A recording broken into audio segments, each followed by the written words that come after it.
या से बार भैया बार ब्रिजेश। हो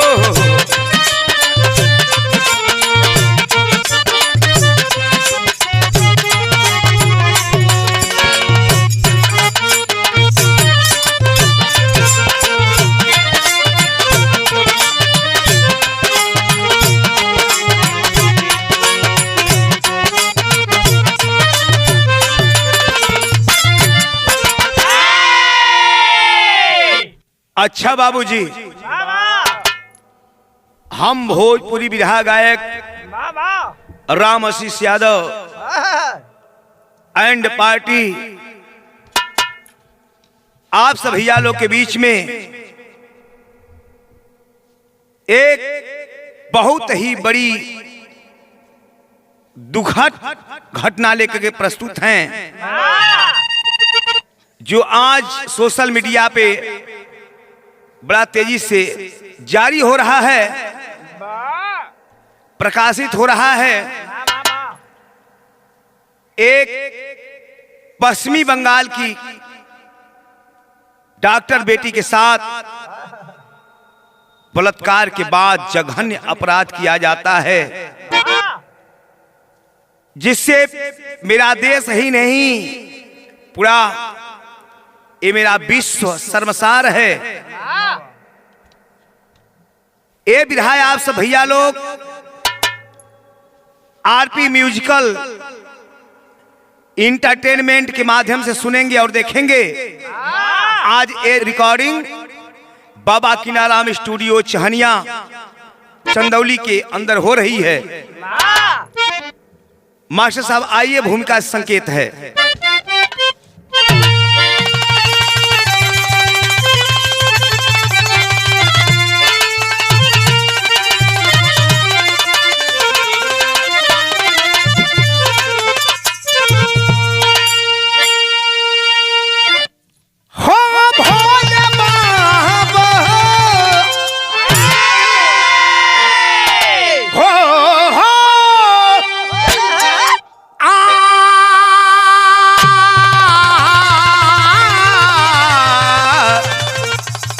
संवरिया हो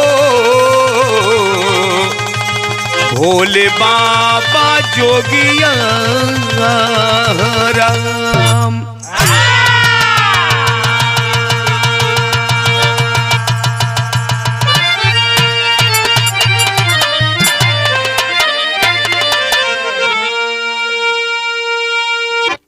अच्छा बाबूजी, कहा जाता है पागल प्रेमी और कवि, कवि की तुलना पागल से भी की जाती है। कवि जैसा कोई ज्ञानी भी नहीं है। कहल जाला ये सुमंगल भैया, कवि जी लोग गागर में सागर समाहित कर देवलन। कितना ऊंची बात बिरहा के सम्राट लेखक और हमारे मार्गदर्शक धरोहर गार्जियन हमारे गुरु आदि श्री रामचंद्र कवि जी भूमिका में संवारते हैं। ये नारी क्या है? आइए प्रीतम बाबू।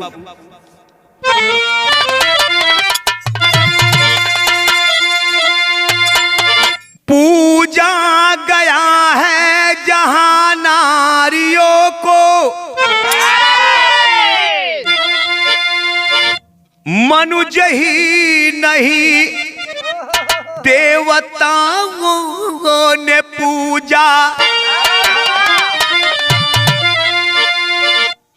गृह लक्ष्मी देवी जननी जगत की,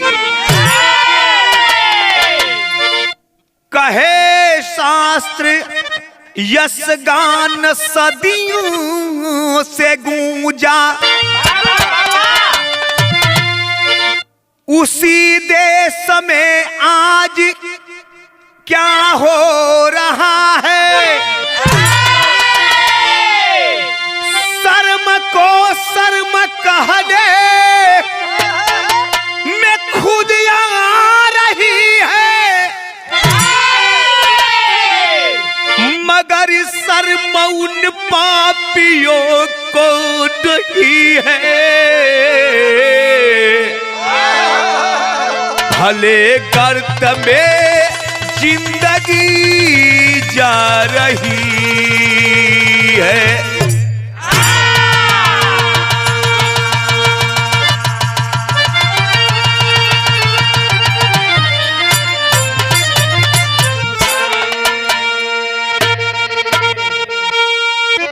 बाहर कवि जी, कितनी ऊंची बात कवि जी अपने शब्दों के तहत अपने कलम से संवारते हैं। पूजा गया है जहां नारियों को मनुष्य ही नहीं देवताओं ने पूजा।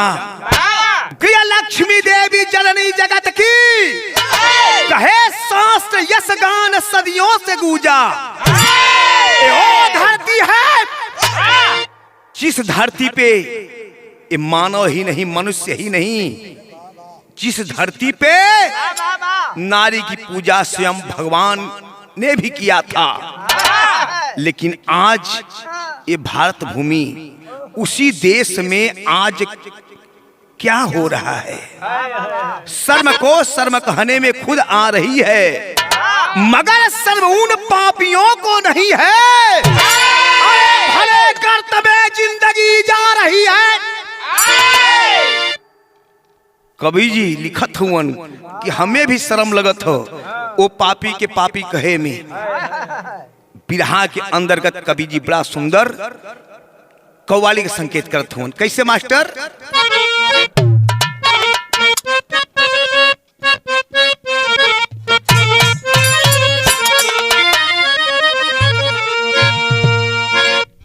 कवि जी अपने दिल का हरकत करत हुवन, जौना की से आप सब भैया लोग परिचित हुआ। आसमां से उतारा गया हूँ,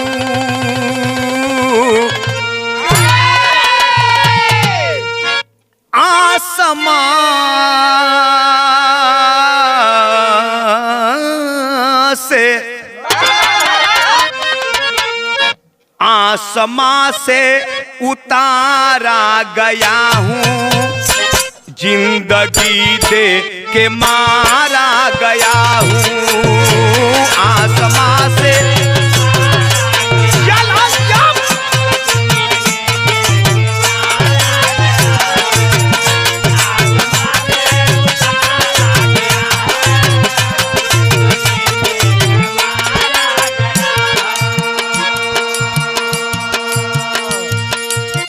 लेकिन गौर करेंगे, हम लोग बड़ा धर्मधारी धरती कहीं जा, जिस हिंदुस्तान के धरती पे स्वयं भगवान श्री राम स्वयं कन्हैया बांसुरी लेकर के जन्म लिए। आज हिंदुस्तान की धरती पे क्या हो रहा है? वंश रावण का अब तक है कायम,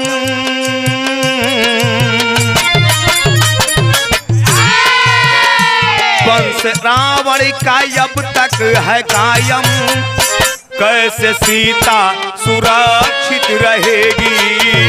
वंश रावण का अब तक है कायम, कैसे सीता सुरक्षित रहेगी?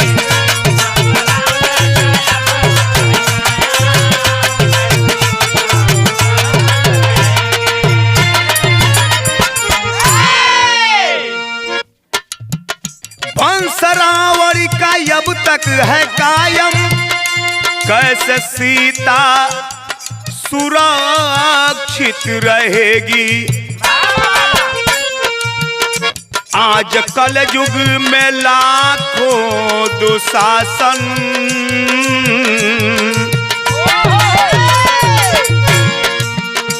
आज कल युग में लाखों दुशासन, द्रौपदी दर्द कितना सहेगी? आज कल युग में लाखों दुशासन, द्रौपदी दर्द कितना सहेगी?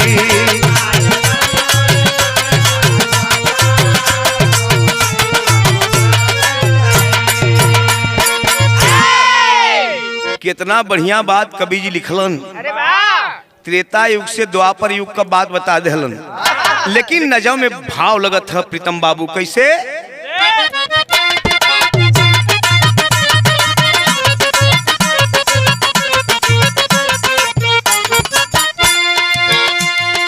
रे मेरा हिंदुस्तान, जौने हिंदुस्तान के लोग विश्व गुरु कहलन। जिस हिंदुस्तान को India is the golden world के नाम से लोग जानते हैं, जहां नारियों की पूजा होती है,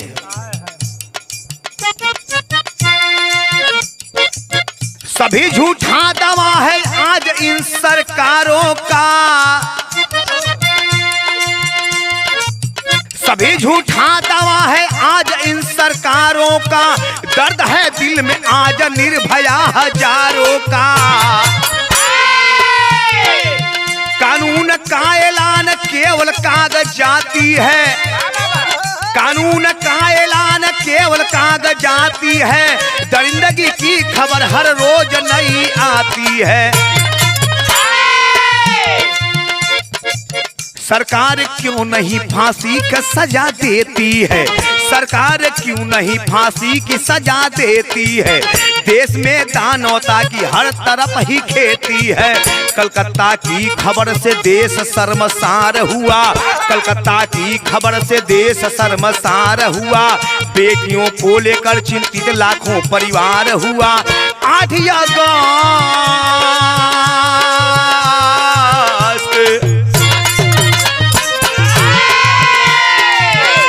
अगस्त की वह रात ऐसी सौत हुई, 8 अगस्त की वह रात ऐसी सौत हुई, जहां पे मौमिता का गैंगरेप मौत हुई।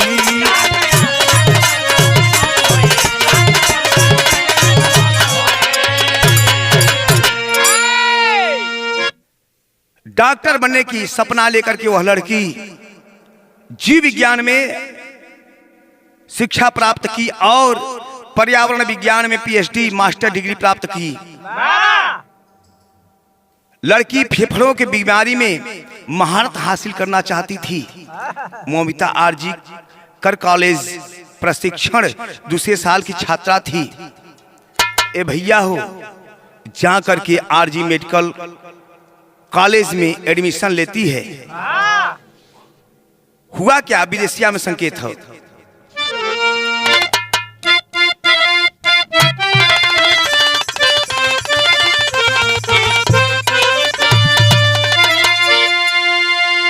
आरजी कारा मेडिकल कलेजावा में मौमिता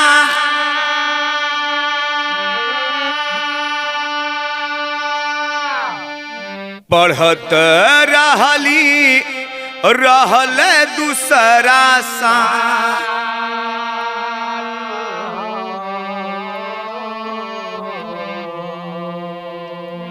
अब बन के ट्रेनी डॉक्टर करत रहली सेवा,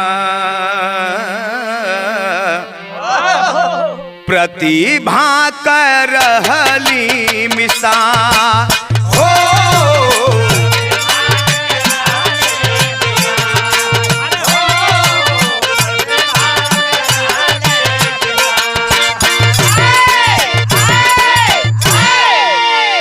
ए बाबू मौमिता देवनाथ जा करके आरजी मेडिकल कॉलेज यानी राधा गोविंद कर मेडिकल कॉलेज में एडमिशन लेती है 2023 में।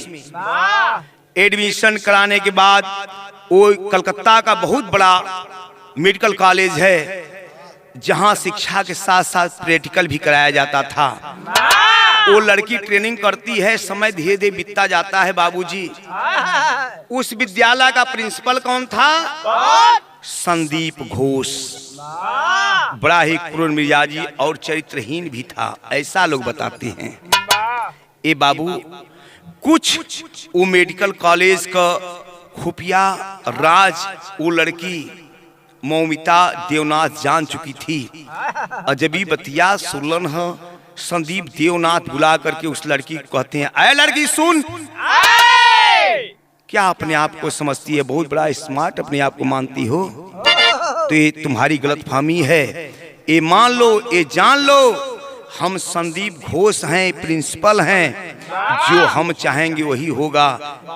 अगर तू हमसे लगल चाहत हो तो तुहार जिंदगी तबाह हो जाई। ए भैया हो, 7 अगस्त को वह लड़की अपने घर से चलती है। माँ से कहती है, माँ मैं ड्यूटी जा रही हूँ और हमारे ऊपर प्रिंसिपल साहब बड़ा नाखुश हुवन, हमार 36 घंटा ड्यूटी लगावत हुवन, मैं 36 घंटे बाद आऊंगी। वो लड़की चल देती है ड्यूटी पे आरजी मेडिकल कॉलेज पे। हुआ क्या, बिरहा में गीत लगल मास्टर।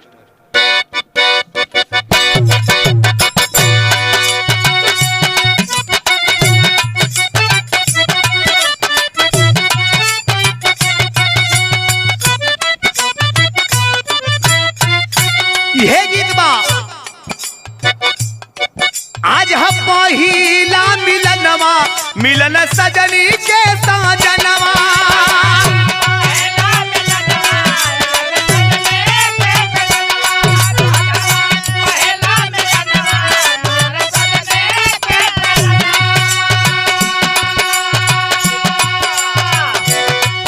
हमर अंग अंग गुलाब खिल के बढ़ल बाबा दनवा।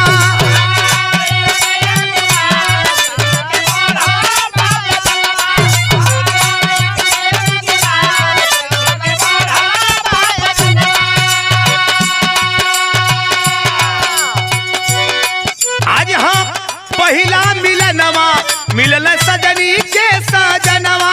हमार अंग अंग गुलाब नियन खिलल बाबा दनवा। सुनी सुनी भगवान जन बिहान हो खदी, सुनी सुनी भगवान जन बिहान हो खदी। हमारा राजा जी के कोरवे में बिहान हो खदी, हमारा सैया जी के कोरवे में।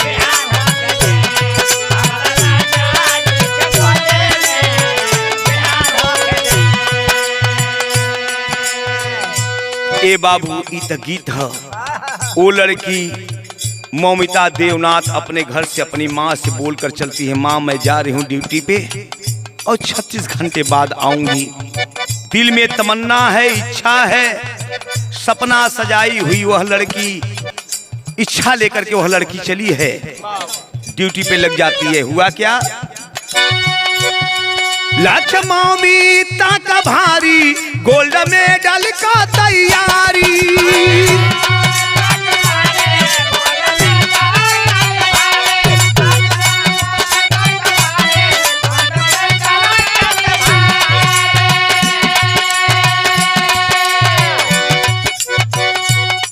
नाज पीटी या पकौर अपने बाबू महतारी।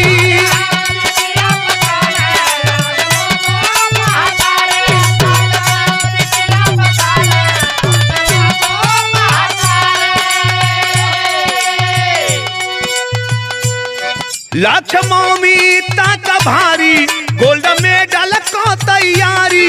नाज पीटी या पकौर अपने बाबू महतारी। उका जाने मोरे मुदा ई रात हो जाई, उका जाने मोरा मुदा ई रात हो जाई। पापी पीछावा पड़ल बा भारी घात हो जाई, पापी पीछावा पड़ल बा भारी।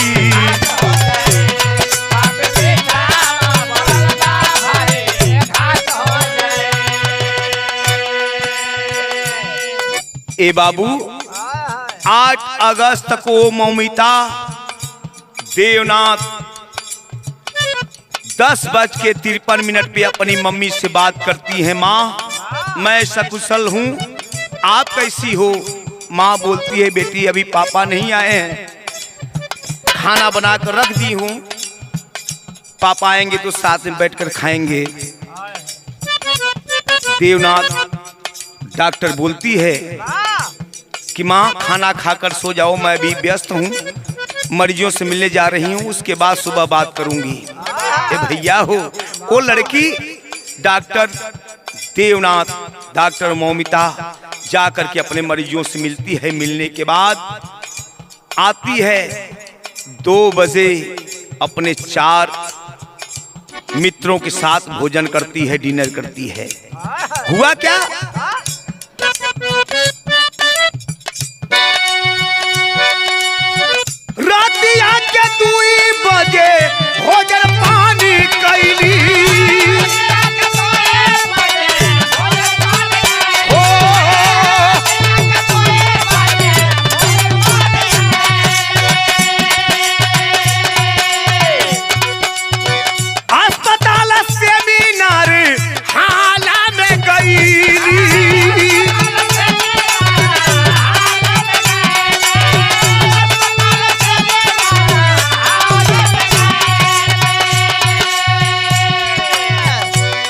ऊका जाने हमारे ऊपर करामात हो जाएगी।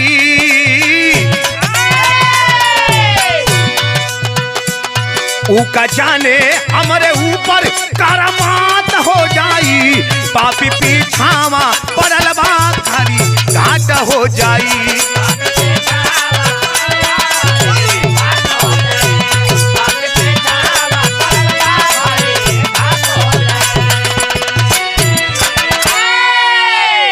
ए भैया, वो लड़की 2 बजे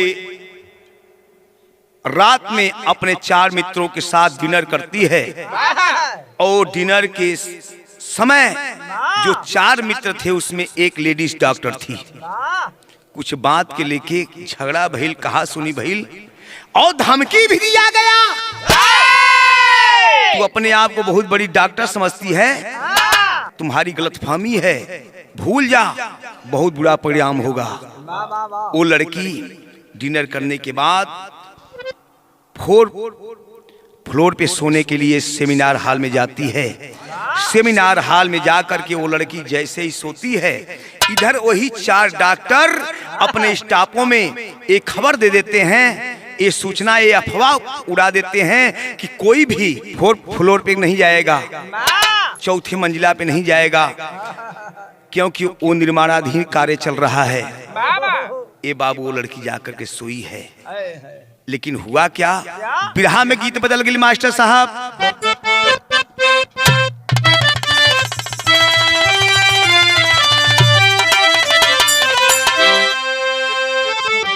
यह गीत बा, अरे गंगा किनारे मोरा गाँव हो, घर पहुँचा देवी मैया। लेकिन डॉक्टर मौमिता जाकर के सेमिनार हॉल में सोई हैं। मौमिता समझना पवली राज हो, मौमिता समझना पवली राज हो, बाज बन के टूटल मुदैया।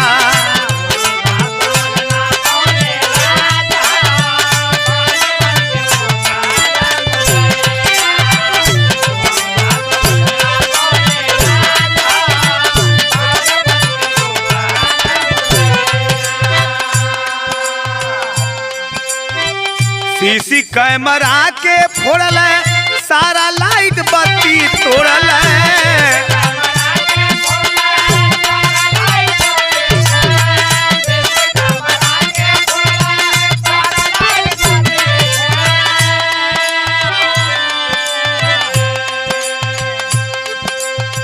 सीसी कैमरा के फोड़ल, सारा लाइट बत्ती तोड़ल, दारू में डुबाई के मिजाज हो,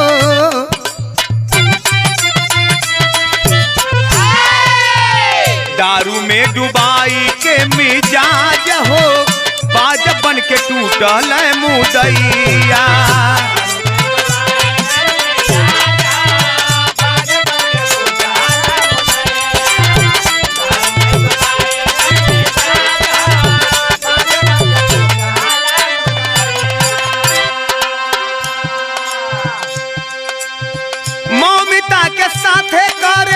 लगल दुष्कर्मा हो,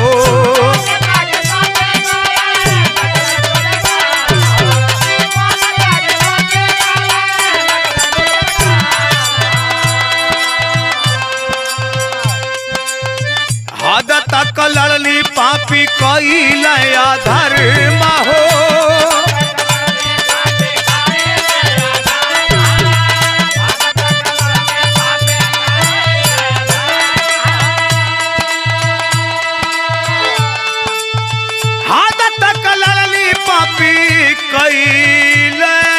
धर्म हो। द्रौपदी का बचल नहीं लाज हो,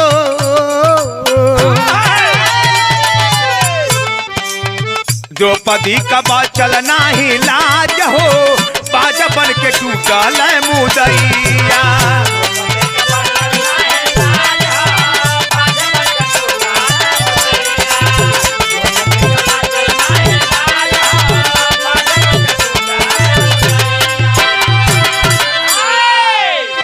ए भैया, डॉक्टर मोमिता जाकर के चौथे मंजिला सेमिनार हॉल में सो जाती हैं।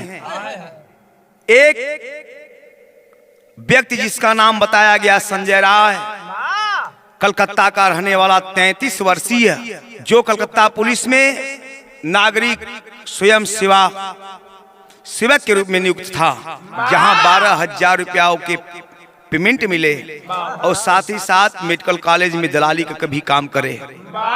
कोई पेशेंट ला करके एडमिट कराता, भर्ती कराता था और कराने के बाद कमीशन कुछ उसको मिल जाता था।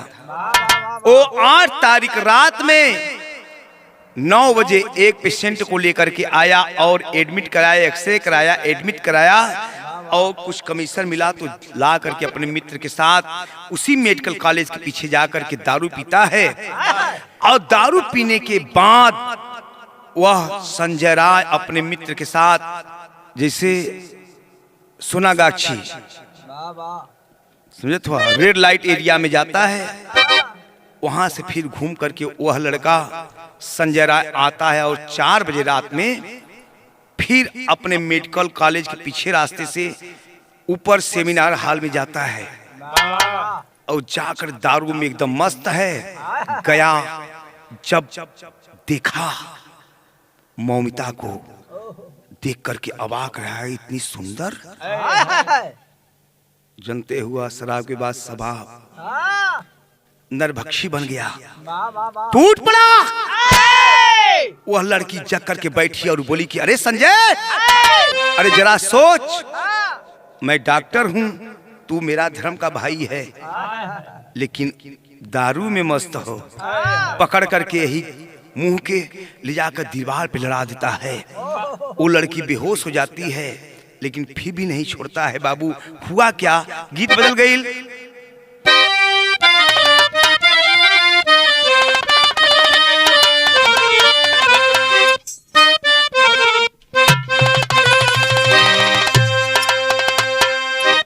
कि हमारे बगिया के चुनमुन चिड़ैया, चिड़ैया कहवा उड़ी गईली हो।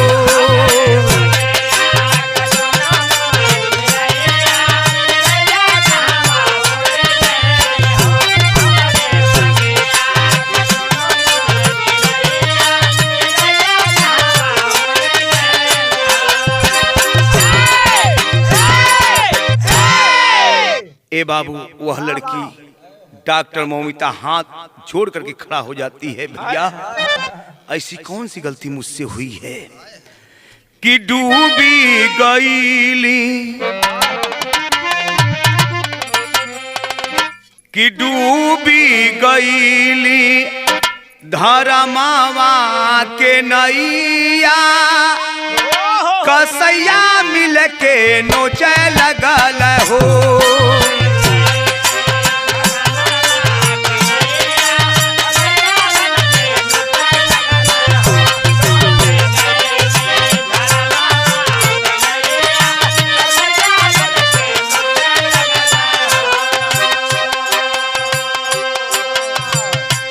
ए बाबू, वह पापी मानता नहीं है,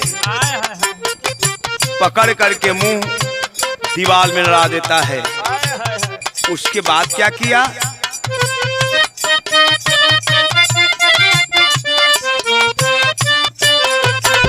जंघा तोड़ल गर्दन का हड्डिया,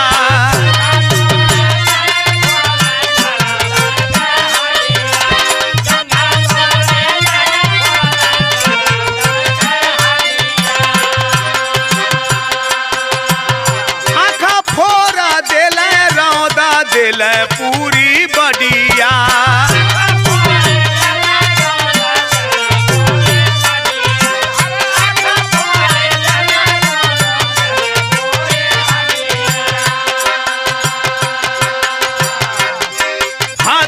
कोई के, हत्या कोई के भागी गईल मुदैया, हत्या कोई के भागी गईल मुदैया, कसैया मिल के नोचे लगल हो, हत्या कोई के।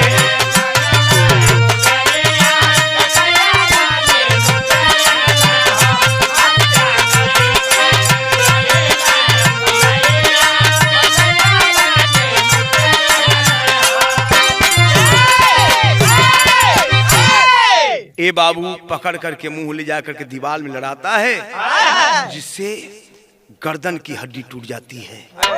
इतना ही नहीं बाबूजी, जूता पहना था, पैर से मारता है और जा करके उसके जब चेहरे पे लगता है, चश्मा लगाई हुई वो डॉक्टर बेटी चश्मा फूट करके आंख में धंस जाता है, आंख से ब्लडिंग शुरू हो जाती है। इतना ही नहीं ये बाबू पकड़ के गला दबावत हो।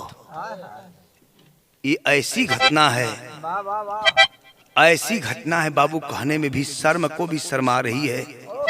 वो लड़की मर जाती है, वो लड़की मर गई, जब तक जिंदा थी अस्मत लूटने नहीं दी।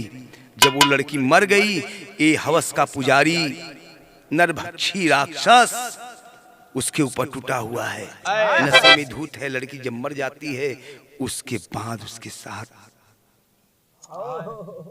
बतावा एक मरल लाश के साथ उस साला नीच कमीना पापी दुष्टता करता है, रेप करता है। ये लिए कवि जी बिरहा की शैली में लिखत हुआ।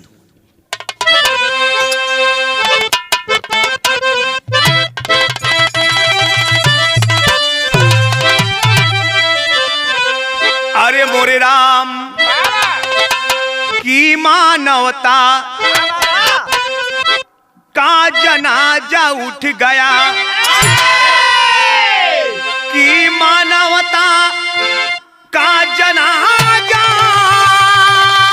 हो, की मानवता का जनाजा उठ गया। अरे रोवे देश की गरिमा चौदी से देखा दानवता,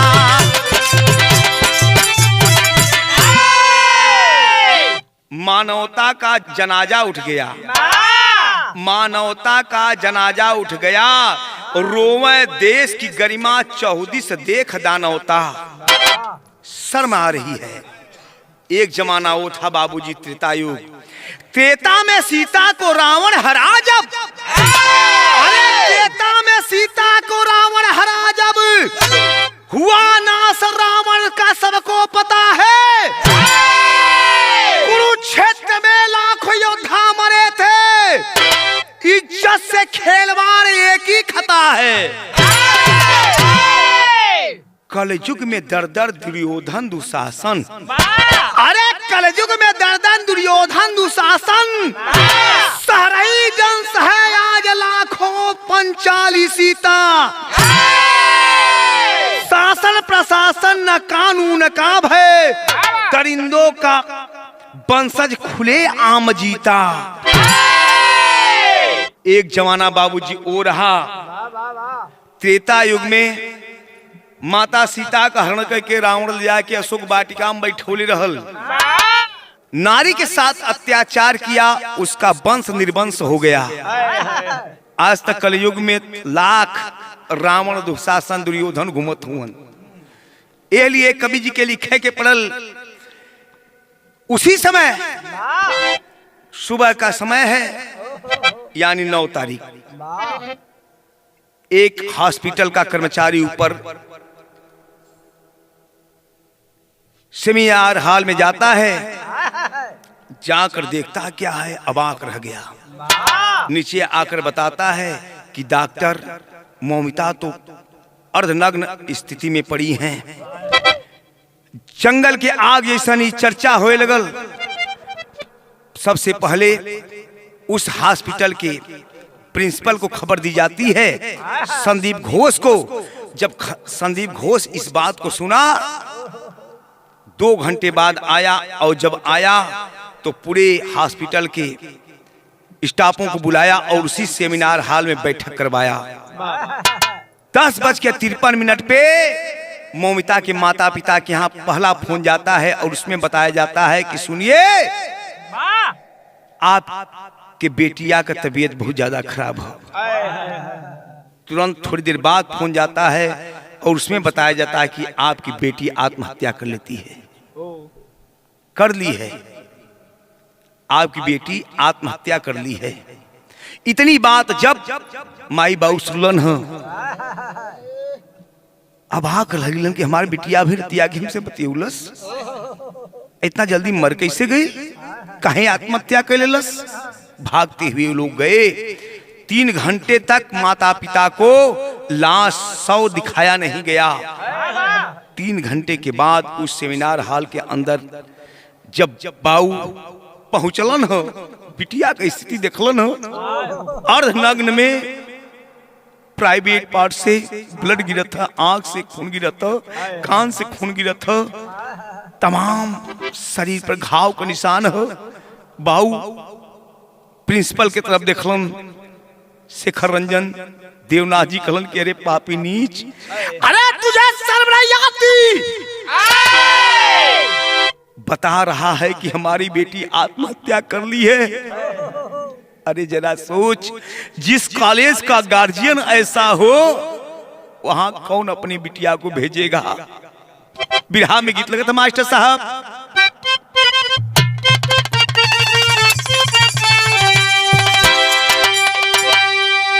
यह कहलन, अरे बिटियन के बाबू माई भेजी है कैसे घर से, का पता करे जबा जमाना के डर से, का पता करे जबा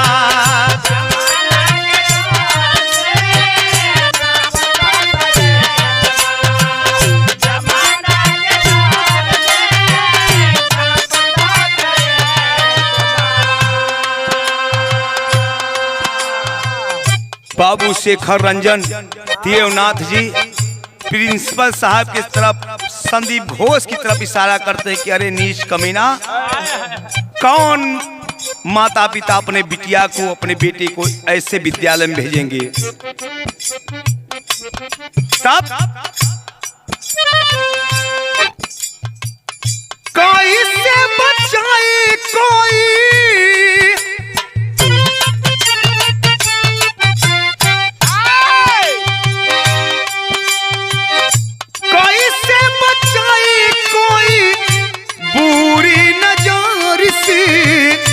का पता करे जबा, का पता करे जबा जमाना के डर से, का पता करे जबा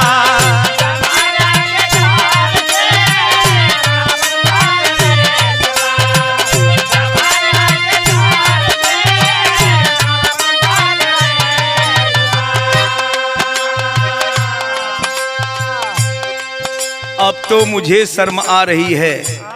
पीड़िता के पिताजी बता रहे हैं, लोग पास ये बता बेटी जाना मात के,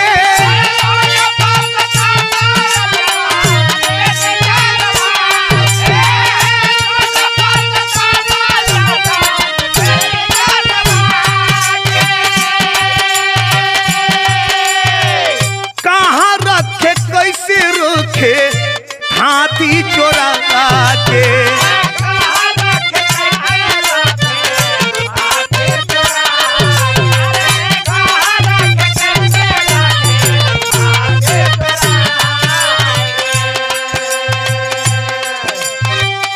जियत मुवत मालोग,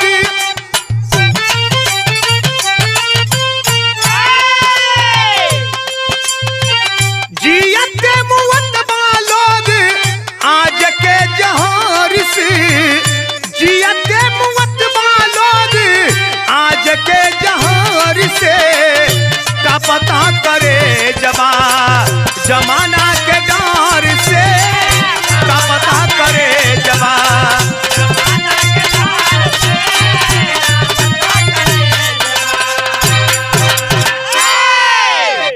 ए बाबू आवाज देते हैं शेखर रंजन सिंह रंजन देवनाथ जी कि अरे तुझे शर्म नहीं आती? तेरे इस घिनौना कर्म पे अब तो माता पिता भी उदास हो बैठे हैं।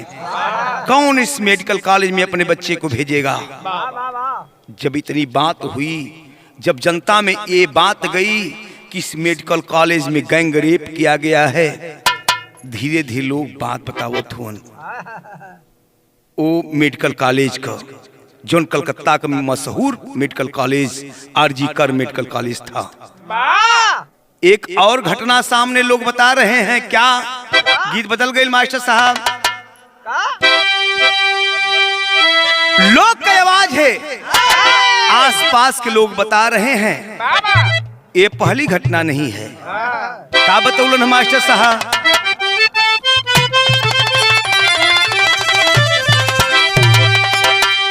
कि घटना अस्पताल में इना पहली बार बा, कि घटना अस्पताल में इना पहली बार बा, ऐसा न भयल हजार बाना।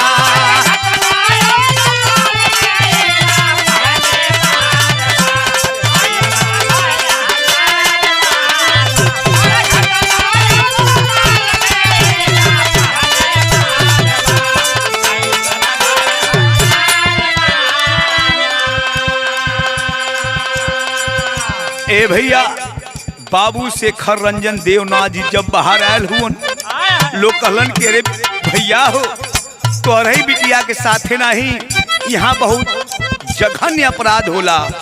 इतने नहीं और का बतौलन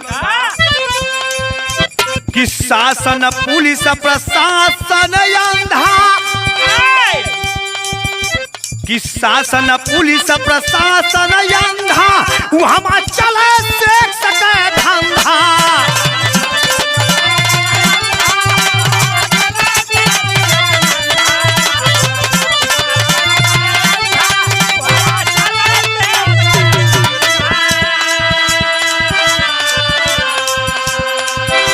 कि शासन पुलिस प्रशासन अंधा, वहाँ चले सेक्स का धंधा। कि जबरी बनेला वीडियो सेक्सी कारोबार बा, ऐसा न भयल हजार बाना।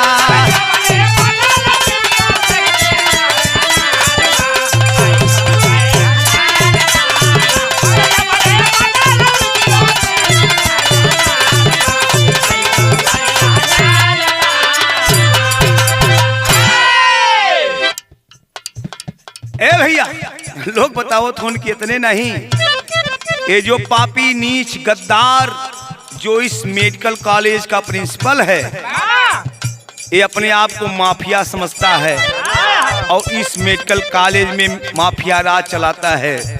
यहाँ इसका 5 खुलासा है। इस मेडिकल कॉलेज में कोई लावारिस लाश आती है तो ओकर बोली लगावल जात रहल। लावारिस लाश के अंग बांग्लादेश में बेचल जात रहल।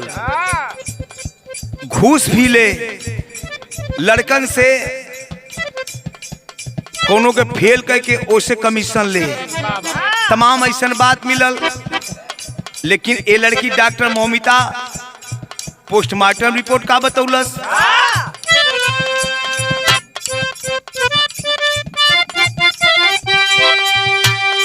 पोस्टमार्टम से खुलल बा पोल, साबित गैंगरे पकिया घोल। पोस्टमार्टम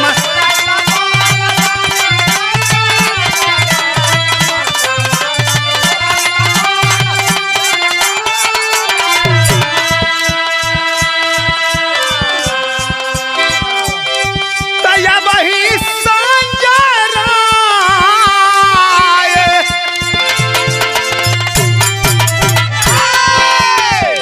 तया वही संजय राय बस भयल गिरफ्तार बा, ऐसा न भयल हजार बाना।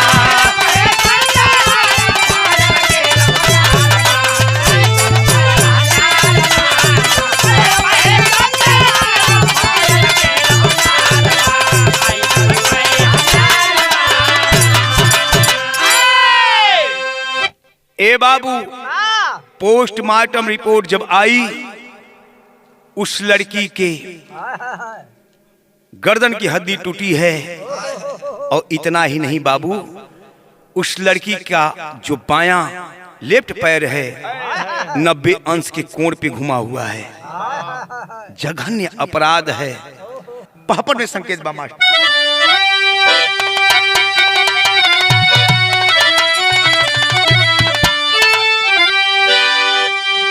अरे बेटी पढ़ाओ बेटी बचाओ नारा सारा गर्दिश में, और डामाडोल कश्ती है बीचे धारा सारा गर्दिश में। बताने की जरूरत नहीं है बाबू। आज हमारे देश के गृह मंत्री माननीय श्री अमित शाह जी रात में टीवी चैनल पे बोलते हैं, आज मेरा देश कहां से कहां चला गया। आज हमारी बहन बेटी रोड पर गहना आभूषण सज धज करके स्कूटी से जा सकती हैं, कोई माई का लाल नहीं रोक सकता उनको। आल्हा में संकेत बा बाबू कैसे?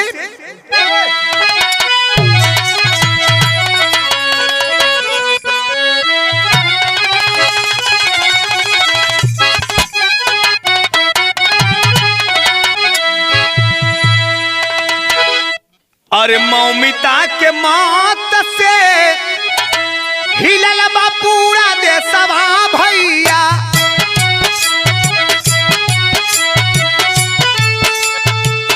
कलकत्ता नगरा में मचाला हाहाकार।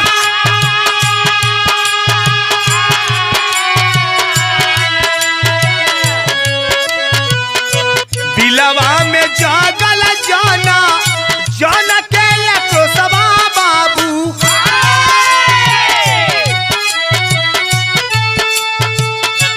गैला घेराई हो मोदी सरकार।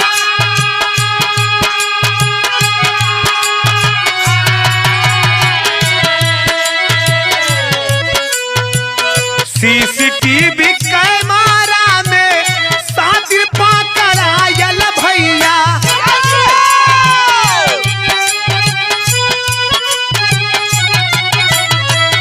भेदवा मिलल ना पूरा राज बरकरार।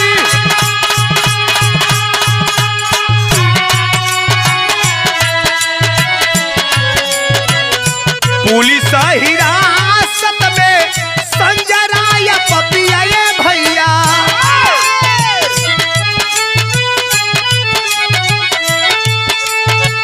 सीबीआई जांच जारी कैल सरकार।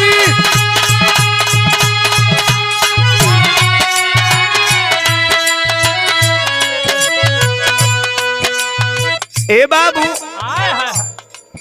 9 तारीख सुबह जब एक खबर फैली है, पुलिस प्रशासन वहां पहुंची। सेमिनार हॉल में जब गई तो यहाँ ब्लूटूथ हेड केबल पड़ा हुआ था। और जब सीसी कैमरा खंगाला गया तो उसमें संजय राय 4:47 पे उधर से वापस आया था। उसे संदिग्ध में पकड़ा गया। और जब वो आया, जब हेड केबल उससे पूछा गया किसका है तो बताया कि मेरा हेड केबल है। मैं इसलिए आया था पता लगाने के लिए कि डॉक्टर मौमिता सोई हैं या जगी हैं, पेशेंट को जरूरत थी। ए बाबू, जब प्रशासन उस संजय राय को लेकर के गई, जब 3rd डिग्री लगावे शुरू कैलस तब बता दिया कि नहीं, मैं ही आरोपी हूं। मैंने डॉक्टर मौमिता के साथ रेप किया और मारा पीटा। देशवा का जनता हो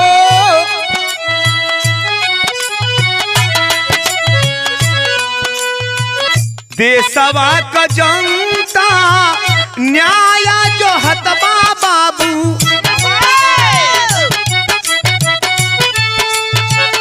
कहियाल पापी होई है गिरफ्तारी।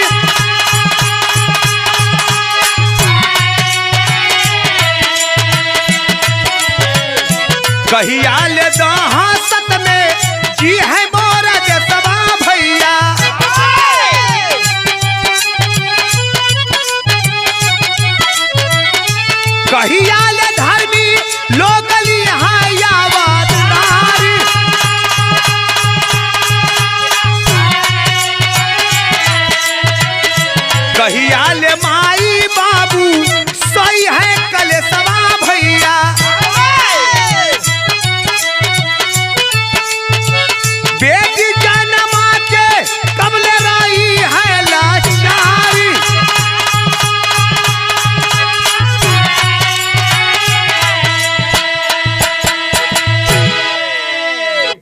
बाबू आज हमारे हिंदुस्तान देश की स्थिति क्या है? जितने भी हॉस्पिटल, डॉक्टर, मेडिकल के स्टाफ हैं, सभी लोग रोड पे उतर गए, आवाज दिए, जब तक डॉक्टर मौमिता को इंसाफ नहीं मिलेगा हम लोग चैन से नहीं बैठेंगे। अरे बहुत सारा प्रश्न आज देश के समहनवा, अरे बहुत सारा प्रश्न आज अरे देश के समहनवा, अरे कहाँ रहल कहाँ गयल देशवा हमार बोला।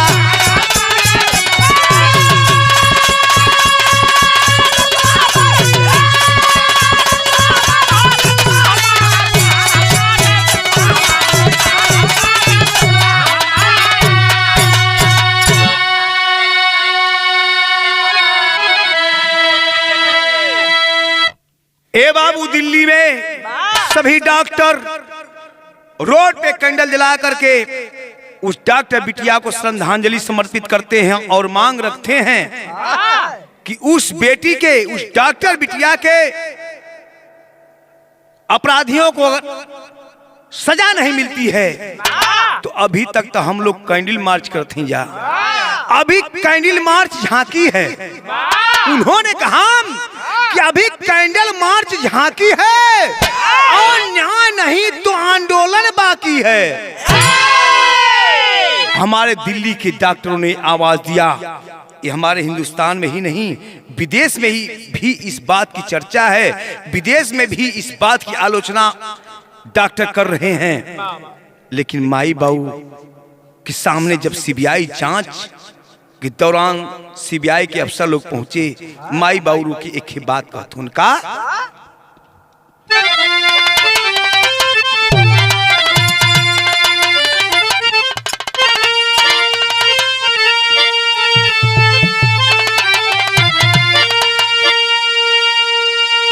कहने साहब कुल तो ठीक बा, लेकिन एगो बात हमारा आपसे प्रश्न है का? अरे माई बाऊ कैसे दिनवा और आई हो,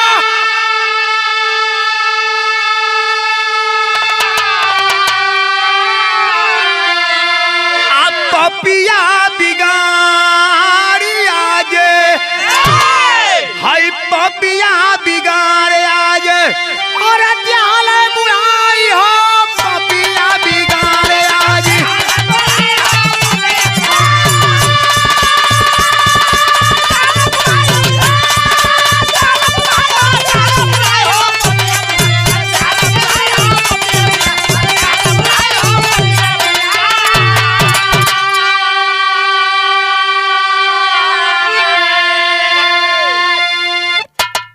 माई बहू सीबीआई के अफसरों से ही गुहार लगाते हैं कि साहब बिटिया तो हमारी मर गई, जिसके ऊपर हम लोगों का पूरा सपना था। बिटिया कभी सपना रहल कि हम डॉक्टर बने, लेकिन बिटिया के सपना के साथ साथ हमन का बुढ़ाई भी बिगाड़ के पापी चल गिलन से। कहना अम्बा का अरे सरकारी सांत्वना से बूझी नाही आग हो, आजरल रामा कृष्ण का धारा दिया का भाग हो।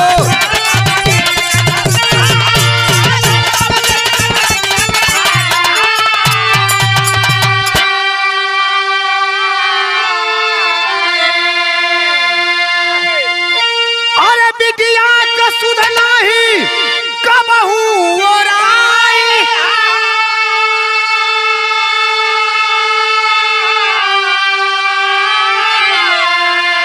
पपिया बिगाड़ी आज अद्हल बुढ़ाई हो, पपिया बिगाड़ी आज। अरे यार जैसन चाहत बा देश में कानून हो, अरे नहीं तो होत रही ऐसे रे बखून हो।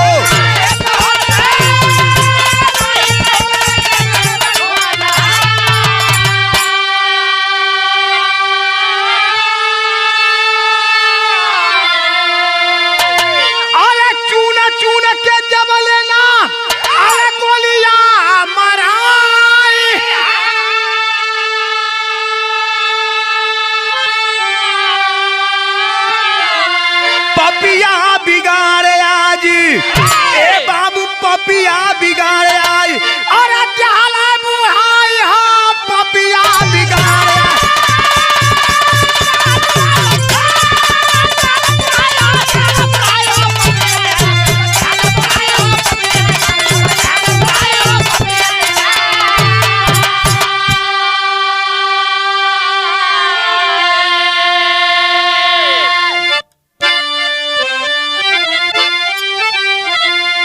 गुरु बिहारी, गुरु गणेश, गुरु रामलाल दुखभारी, बच्चन गम में कवि चंद्रिका, रामदेव फुलबारी, अरे मानवता का जनाजा उठ गया, आशीष राम चल जस से न समझावता मानवता।